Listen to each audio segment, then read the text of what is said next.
পাল্টাপাল্টি বিধ্বংসী ক্ষেপণাস্ত্র হামলার পর অবশেষে যুদ্ধ স্থগিতের ঘোষণা দিল ইরান ও ইসরায়েল। মধ্যপ্রাচ্যে নতুন করে শুরু হওয়া চরম উত্তেজনার পর সোমবার উভয় দেশই এই আকস্মিক সামরিক সংঘাত থামানোর সিদ্ধান্ত নেয়। ফলে আন্তর্জাতিক মহলে বড় ধরনের একটি আঞ্চলিক যুদ্ধের সংখ্যা আপাতত এড়ানো সম্ভব হয়েছে।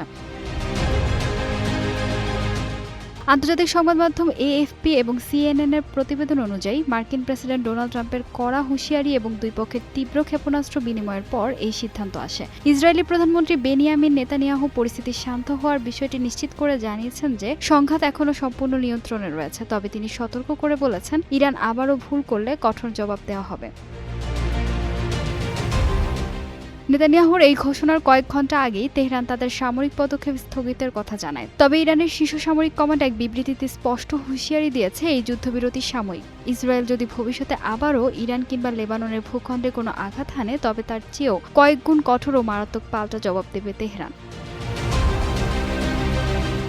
ফাহিমা সুরভি, নিউজ ডেস্ক, গ্লোবাল টেলিভিশন।